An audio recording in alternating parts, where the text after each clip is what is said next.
kesimpulan dari pengajian kita malam hari ini yaitu tentang azan dan iqamah. Nah, azan ini secara bahasa artinya pemberitahuan, sedangkan menurut istilah yaitu artinya mengajak. Adapun hukum dari azan dan iqamah itu adalah sunnah muakkad, yaitu sunnah yang sangat dianjurkan. Sedangkan syarat-syarat dari azan itu yang pertama harus masuk waktu, yang kedua menggunakan bahasa Arab, yang ketiga harus terdengar, yang keempat tersusun, yang kelima yaitu dikumandangkan oleh satu orang saja, dan yang terakhir yaitu beragama Islam dan berakal sehat. Mungkin dari jamaah ayah yang bertanya, kita berikan sesi tanya jawab untuk 3 jamaah, 3 orang, dan nanti di media sosial selanjutnya. Silakan. Waalaikumsalam warahmatullahi wabarakatuh. Pengabang amanah imam pada menjawab amanahnya sih, amanahnya sedang ngabang apa amanahnya? Ambe to amanahnya ya.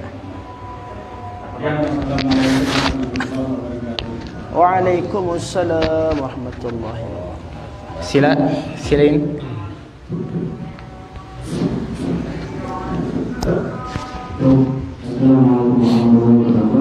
Waalaikumsalam warahmatullahi wabarakatuh.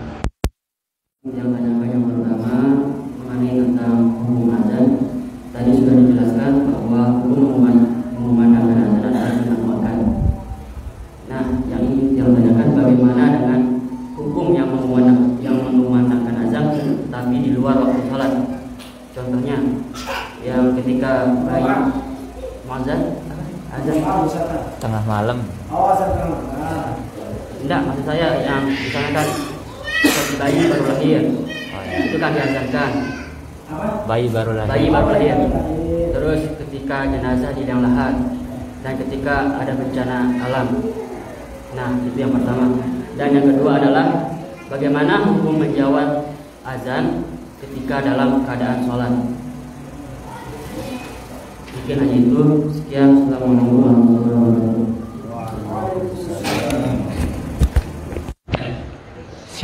Silain. Mungkin jamaah sini Abdul Malik. Assalamualaikum warahmatullahi wabarakatuh.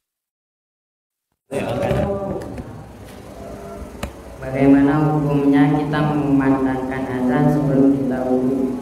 Sekian. Assalamualaikum warahmatullahi wabarakatuh. Waalaikumsalam warahmatullahi. Wuduk deh. Silakan. Assalamualaikum warahmatullahi wabarakatuh. Waalaikumsalam warahmatullahi. Ara seke doang tiang ketuanan ningki. Biasanya sebelum azan ini ulah itu baca innallaha wa malaikatahu niki Pak Ustaz. Apakah ada anjuran sebelum ngebangin baca innallah ino? Terus apakah munara na boleh congkat temuniang ya atau na beci? Nah, kan biasa dengan muazin dia kedengeran langsung doain Allahu akbar. Iya. Aina doang. Assalamualaikum warahmatullahi wabarakatuh. Waalaikumsalam warahmatullahi wabarakatuh. Yang pertama, kan tadi dikatakan imam itu penanggung jawab, ya. Muazzin itu amanah, ya. Mbet amanah dengan singa bangin. Itu pertanyaan bersama amban. Mbet amanah di mana tempat? Kenapa dikatakan orang yang mengemban amanah orang yang dipercaya siaran dengan nyebang ino, ya. Tahu amanah si entina ino, seorang yang azan itu, ya, amanahna ino atas waktu, ya, atas masuknya waktu sholat, sehingga semua kaum muslimin boleh melakukan sholat di sana, ya. Harus betul-betul amanah letono sinyak siang waktu ino, sinyak siang waktu sholat ino harus amanah. Lamun dena amanah girang nung pulang, maka dia tidak bisa menjadi muadzin. Pada maraongkun dengan si nentuang awal Ramadan, sama dia posisi di sini tuh, ya. Harus dengan si amanah. Ya pada sumpah dengan si nentuang hilal ini ketika melihat hilal itu, disumpah itu, ya. Dan betul-betul harus amanah. Karena salah dia menentukan waktu masuknya Ramadan itu, maka dia akan bermasalah dengan ibadah umat Islam sedunia pada waktu itu. Ya, nah pada hari ini, nah salah ongkuna nentuang waktu sholat, maka dia akan bertanggung jawab, ya, terhadap ibadah yang dilakukan oleh umat Islam pada waktu itu. Jadi berat amanahnya liatin nasi jadi ngebangin, ya ampun harus, ya, tahu matan waktu, ya, harus dia mengetahui matan waktu.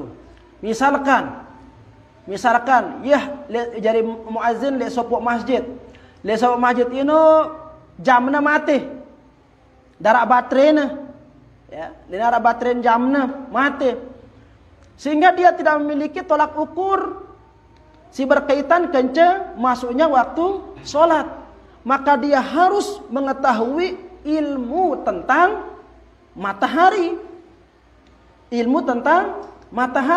yang memberitahukan dia tanda telah masuknya waktu sholat itu.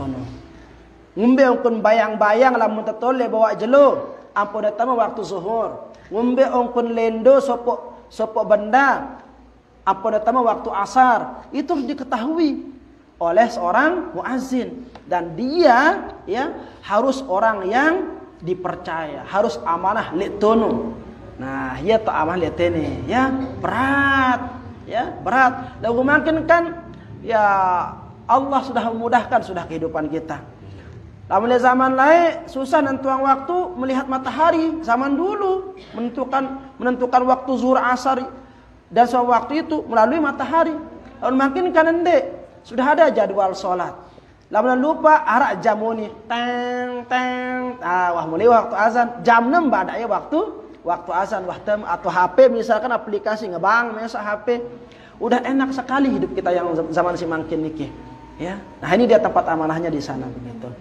Lanjut ke pertanyaan yang berikutnya. Azan di luar untuk memberitahukan waktu sholat.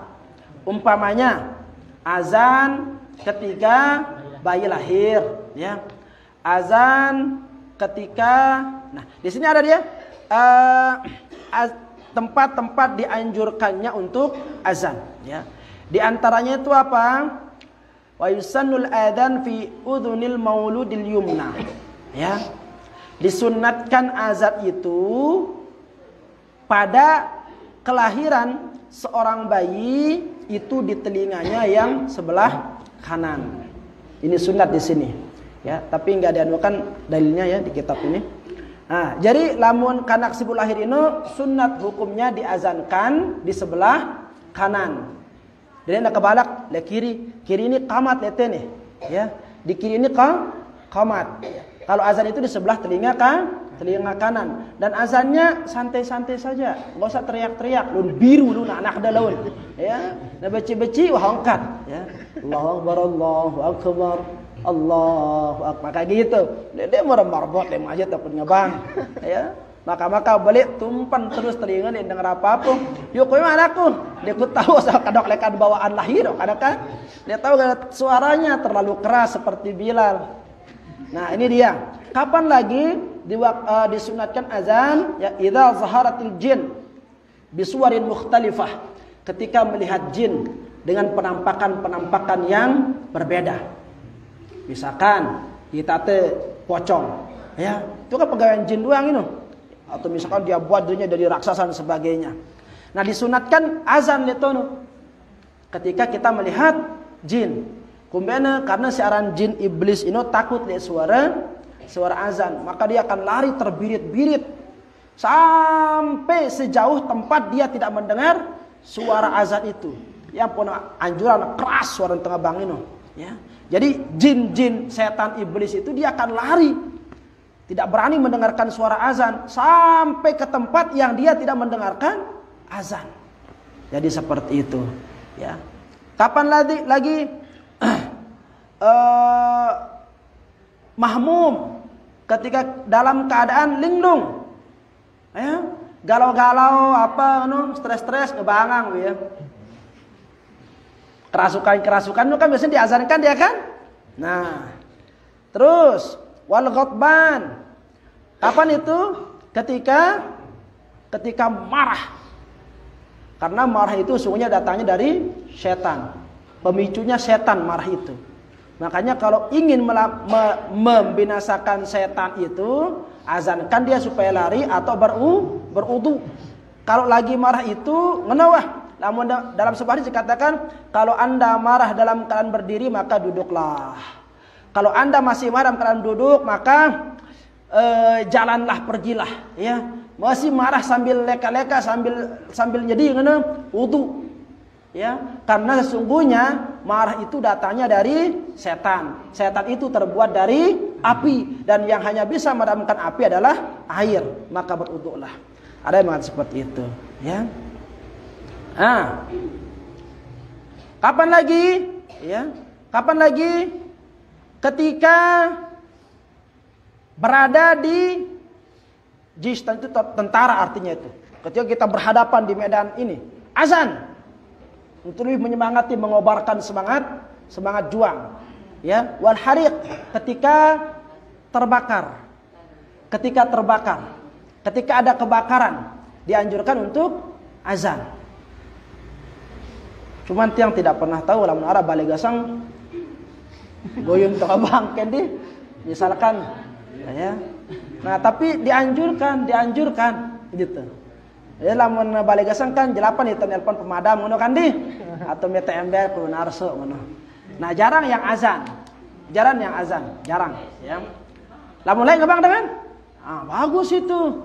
Disunatkan ngebang litunu. Ya, ketika ada kebakaran. Den jelung kompor ngebang terus. Urung yang masak jangan dulu. Jadi seperti itu. Ini tempat-tempat dianjurkannya untuk melakukan azan, ya. Terus apa pertanyaan yang kedua? Liang lahat. Di liang lahat. Kalau tiang tidak khilaf ada dua pendapat ulama, ya. Cuman tiang tidak berani memastikan. Karena belum mengetahui dalil yang jelas, ya, atau pendapat ulama yang jelas yang menyatakan kesunahan azan di liang lahat, ya. Kalau untuk liang lahat maka tiang akan mengatakan tiang belum mengetahui lebih jelas, ya, ulama yang menganjurkan di sana beserta dalilnya, ya. Insyaallah nanti pada pertemuan berikutnya. Terus pertanyaan berikutnya tadi? Menjawab azan ketika sholat. Menjawab azan ketika sholat. Jawab azan ketika sholat, ya. Cuekin azan. Jadi nanti kita akan masuk kepada pembahasan sunat, ya. Jadi menjawab azan itu, makanya kalau azan itu hadratan muhtaramin rahimakumullah, siaran azan ino ajakan kepada halayak ramai untuk memberitahukan akan masuknya waktu sholat dengan kalimat-kalimat tertentu. Ini definisi azan kan? Untuk memberitahukan masuknya waktu sholat. Nah, kali dengan waktu sholat ampot azan terus, berarti agak telat ini, ya agak telat. Maka usahakan azanlah pada waktunya. Begitu loh, ya. Agar jangan menjadi fitnah. Ya letene, ya. Boleh enggak azan misalkan kita pengajian, ya. Kita pengajian terus kemudian tak azan. Kanggo pendek, sebagian ulama mengatakan boleh. Sebagian ulama mengatakan boleh, ya. Tetapi itu kalau sudah maklum. Ya, kalau masyarakat sudah faham akan kondisi seperti itu. Lagu dende na bilang kelam. Ya, dende bilang kelam dengan wah tahiyat akhir, bilang kelam nara dengan ngebang waktu tahiyat akhir misalkan. Nah, keliru yang seperti ini, ya. Jadi agar jangan timbul fitnah letono. Ini yang kita bahayakan seperti itu. Lalu dengan menjawab azan itu bagaimana? Jawab azan. Ya, kapan? Ya ketika orang azan kita jawab azan. Allahu akbar, Allahu akbar. Kita jawab Allahu akbar, Allahu akbar. Enggak tahu beda jawaban ketika hayya 'alas shalah. Ketika qad qamati shalah, ketika seke as-salatu khairum minan naum. Selain daripada itu, maka pendengar harus menjawab sama dengan bacaan muadzin. Kalau hayya 'alas shalah, apa kata menjawab? La haula wala quwwata illa billah. Hayya 'alal falah? La haula wala quwwata illa billah. Kalau qad qamatis shalah? Qad qamatis shalah. Kamat dong. Kalau kamat nih kamat kan qad qamati shalah. Umum kata menjawab. Anda jawab ya? Iqamallah. Ya. Apa? As-salatu khairum minan naum. As-salatu khairum minan naum, mau jawabnya? Waktu subuh? Sadaqta wa barar? No. Le enggak dino doang tanah. Enggak ada tanah beda jawaban tuh. Kalau hayya 'alas shalah, hayya 'alal falah apa? La haula wala quwwata illa billah. Qad qamatis shalah apa? Iqama Allah, ya. Terus as-salatu khairum minan naum? Shadaqata wa bararta. Ya, nah kalau udah selesai, ya, barulah kita berdoa. Mau berdoa, kalau mau diampuni oleh Allah Subhanahu wa taala, baca setelah selesai azan itu apa? Raditu billahi rabba wa bi Muhammadin sallallahu alaihi wasallam nabiyyan wa rasula wa bil islami dina. Jadi saya membaca ini setelah adzan, maka akan diampuni dosanya. Ya. Lanjut, Allahumma rabb hadhihi da'wati tammah sampai apa? Innaka la tukhliful. Kalau menjawab azan yang seperti ini, maka akan mendapatkan syafaat baginda Rasul sallallahu alaihi wasallam. Ya. Nah, jadi masing-masing jawaban azan ini lain keutamaannya, lain faedahnya. Kalau raditu billahi rabba mendapatkan ampunan. Kalau Allahumma rabb hadhihi da'wati tammah mendapatkan syafaat. Ini keutamaan lekan jawaban azan. Ya. Jadi lamun dengan azan ini dendek salat dulu. Misalkan masuk ke masjid, ditemukan muadzin melantunkan azan. Jangan tahiyatul masjid dulu, jawab dulu orang adzan. Begitu. Ya. Ini dia. Paham apa di sini? Nah, nanti kalau selesai orang adzan baru kita melaksanakan salat sunnah dan semisalnya. Kan eman ya beton. Selesai tadi ya? Nah, terus pertanyaan yang ketiga. Yang aman dengan. Pertanyaan yang ketiga. Ngumbe hukumna tengebang dalam keadaan tidak berwudu. Sah pendek ngebang teh? Sah. Kenapa? Karena syarat azan itu dena arak sebutannya harus suci. Suci dari hadas. Tidak ada. Akan tetapi ya, azan dalam keadaan suci itu hukumnya sunnah, sangat dianjurkan. Dan azan dalam keadaan berhadas kecil itu hukumnya makruh. Azan dalam keadaan berhadas besar itu makruh tanzih. Makruh yang sangat dilarang. Hampir ke haram, tapi nggak sampai haram. Ya, kenapa nggak sampai haram? Karena adzan perkara sunnah. Nah, terkecuali kalau azan itu perkara wajib, maka ada nanti hukum larangannya sampai kepada haram. Nah, karena ini hanya dia sebagai sunnah muakkadah saja, maka batasan larangannya hanya sampai makruh dan tanzih. Jadi sehandai azan teu lamun teu ngentut atau tidak berwudu sah. Boleh azan, tetapi makruh. Ya.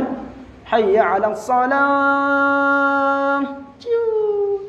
Nah, kalau mengkudu suwe jarak ini batal, ya batal. Maka ya udah lanjutin aja gitu, ya lanjutin aja.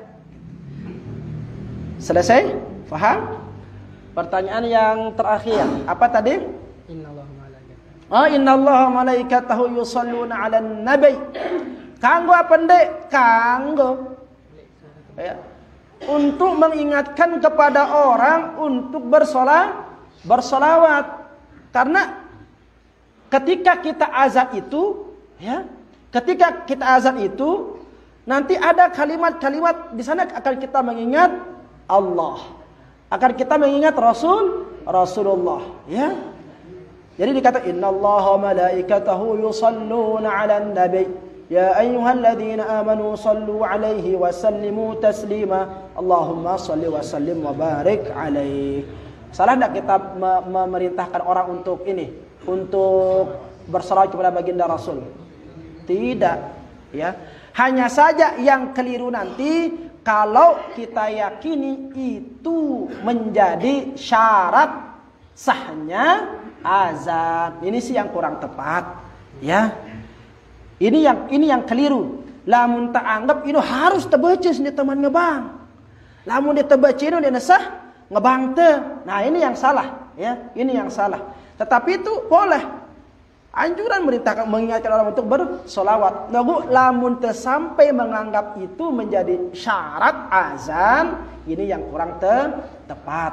Artinya nanti kalau pelungguh melihat muadzin dek nula membaca innallaha wa malaikatahu langsung Allahu akbar, den dek ribut, ya. Nah, neke jakan dayita dosa kada ini. Tahu kuah paham ini. Dia mula baca innallaha malaikatahu. Nah, ribut langsung bersuara. Itu sih keliru, ya. Itu sih keliru. Jadi bacaan innallaha malaikatahu itu bukan termasuk dari syarat azan. Jadi ketika nanti misalkan terlupa kita membaca innallaha mala, enggak masalah. Karena itu tidak disunnahkan. Mohon maaf, itu tidak menjadi syarat. Wallahu taala a'la wa a'lam. Ya, pertanyaan dari media atau Facebook. 3 pertanyaan ini Pak Ustaz. Pertama dari saudara Sueng. Ya. Assalamualaikum warahmatullahi wabarakatuh. Tuan Guru tebak ketuan. Kanggo kita azan di andang kiblat. Wassalamualaikum warahmatullahi wabarakatuh. Ini sebentar. Okay. Yang kedua dari Lalu Raden Pratama. Ini ada 2 pertanyaan. Izin bertanya Pak Ustaz. Assalamualaikum warahmatullahi wabarakatuh. Izin bertanya Pak Ustaz. Tadi yang dengar Ustaz jika mati lampu dan tidak ada diesel atau genset harus azan di luar ruangan. Nah, yang pertama, bagaimana hukumnya jika kita mengumandangkan azan di atas tembok yang di bawahnya kamar mandi yang ada toiletnya? Karena dari tembok itulah satu-satunya jalan agar kedengaran azan kita ke jamaah. Yang kedua, bagaimana hukum menjawab azan ketika sedang BAB di luar ruangan seperti parit atau heran? Karena ketika mendengar azan, seketika diri ini seperti robot otomatis menjawab azan. Asik. Luar biasa. Nah, ini pertanyaan ketiga dari orang kedua. Moderator bisa dicatat. Ya. Pertanyaan ketiga dari Hamzan BKL. BKL apa maksud BKL? Ya, pekaran Facebook. Assalamualaikum warahmatullahi wabarakatuh. Al-Mukarram Bapak Tuan Guru. Nah, kalau syaitan dengar suara azan akan lari sejauh-jauhnya. Tapi ada terkadang orang pada saat itu lagi berbuat maksiat atau dosa. Apakah itu pengaruh godaan syaitan atau orang itu sudah jadi setan dari golongan manusia. Terima kasih. Assalamualaikum warahmatullahi wabarakatuh. Bagaimana hukumnya kita adzan tidak menghadap kiblat ya atau membelakangi kiblat? Bagaimana hukumnya? Perhatikan hadratul muhtaramin rahimakumullah.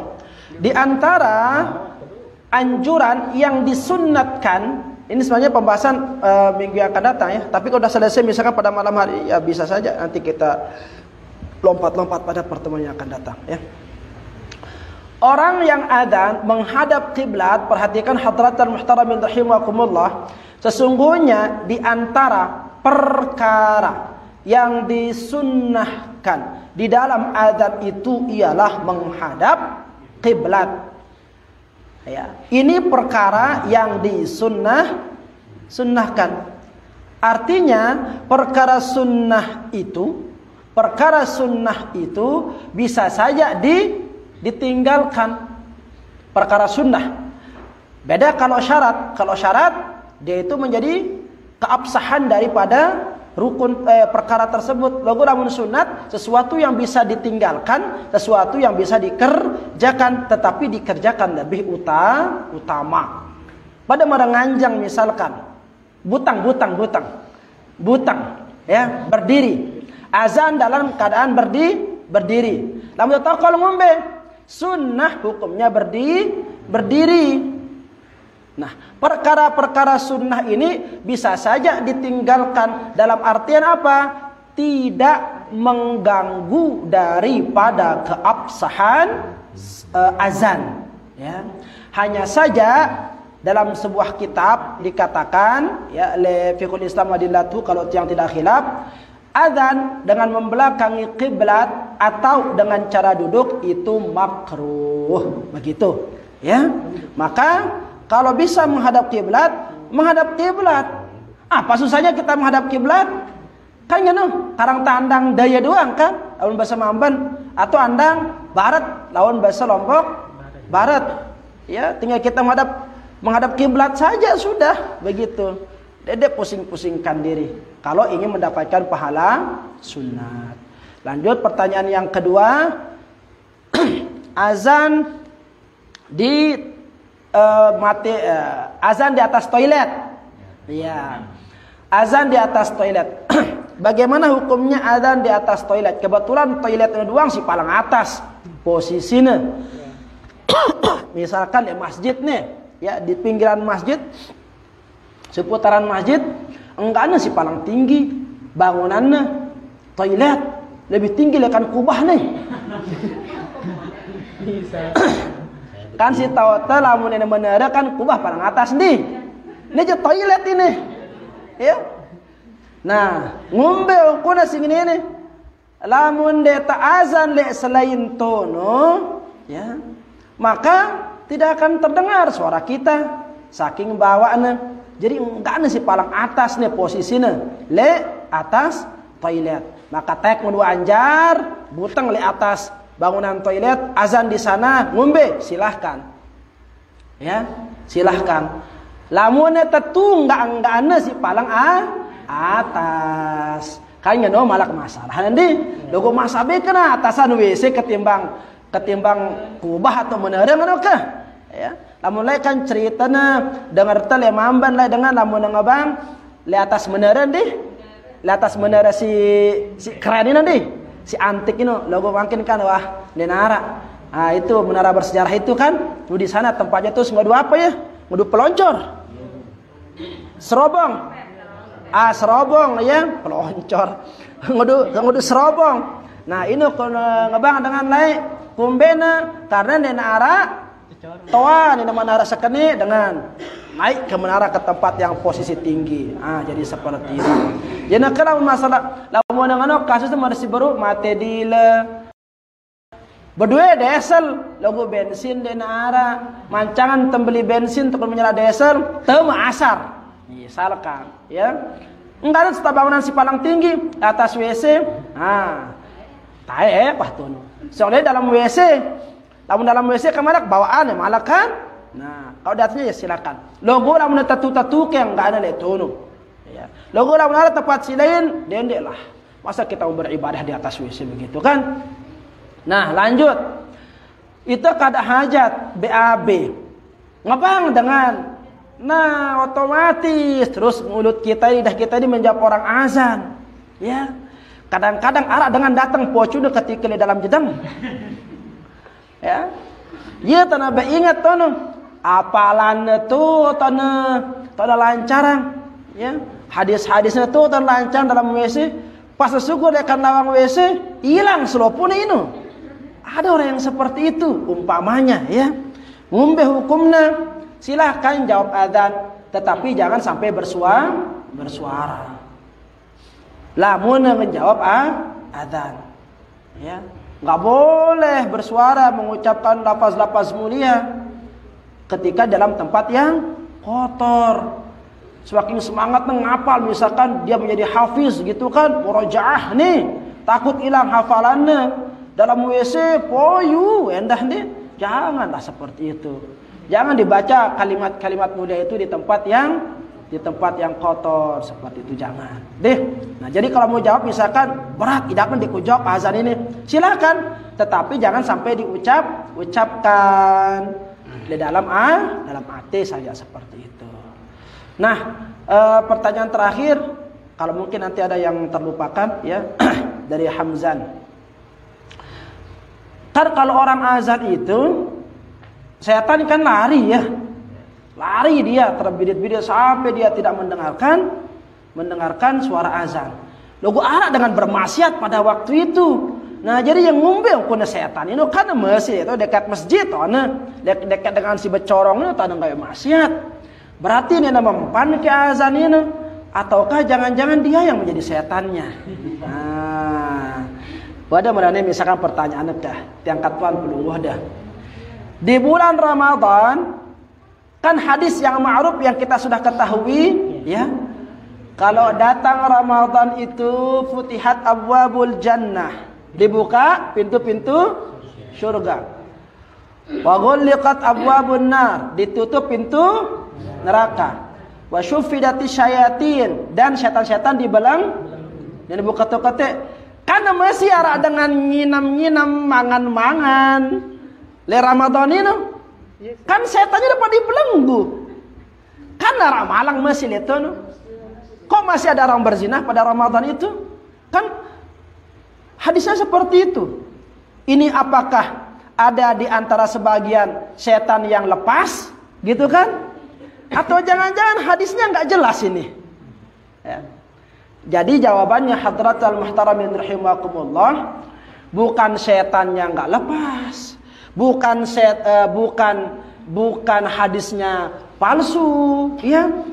Tetapi iman kita yang nggak jelas. Ini dia. Iman kita yang bermasalah di sana. Ya. Pada Al-Quran mengatakan inna salata tanha 'anil fahsya'i wal munkar. Salat itu menghindarkan pelakunya dari perbuatan keji dan munkar. Kenapa para isi-isi jeruji besi itu kebanyakan dari orang-orang yang pernah salat? Apakah Al-Qur'annya yang bohong atau orangnya bermasalah? Orangnya bermasalah. Ya. Jadi pada mara ini bukan setannya yang ada pada waktu dan seperti itu, ya. Dia yang tidak mampu menguasai nafsunya sehingga dia diperbudak oleh nafsu.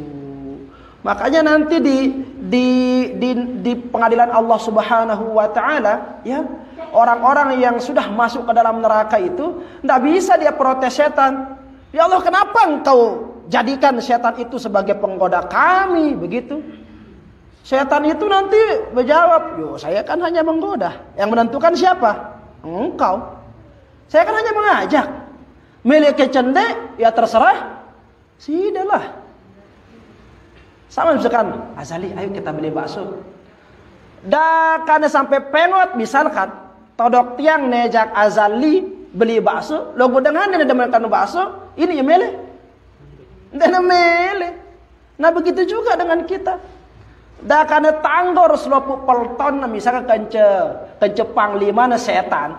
Gonggu pelungguh dah. Lagu pelungguh dia meleng, nggak akan bisa digoda oleh setan. Seperti itu kasusnya.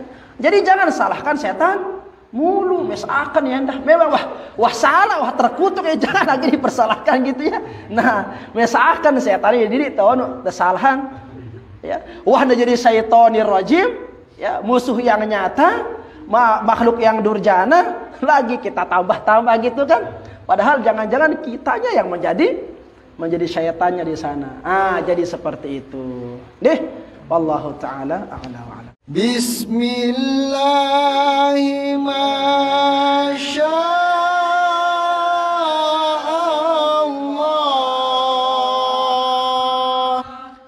la yasukul khair illa Allah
رب العالمين حمدا يوافي نعمه ويكافئ مزيده يا ربنا لك الحمد كما ينبغي لجلال وجهك الكريم وعظيم سلطانك اللهم صل على نبينا محمد في الأولين والآخرين وفي كل وقت وحين اللهم اجعل جمعنا هذا جمعا مباركا مرحوما وتفرقنا بعد هذا تفرقا مباركا حسنا معصوما اللهم علمنا من علمك وفهمنا عنك وقلدنا بصمصام رسولك اللهم اجعلنا شاكرا لك ذاكرا لك راهبا لك مطوعا لك واجعلنا هينا مخبتا إليك أواها منيبا ربنا آتنا في الدنيا حسنة وفي الآخرة حسنة وقنا عذاب النار وصلى الله وسلم على سيدنا محمد وعلى آله وأصحابه وسلم وآخر دعوانا الحمد لله رب العالمين بسر الفاتحة.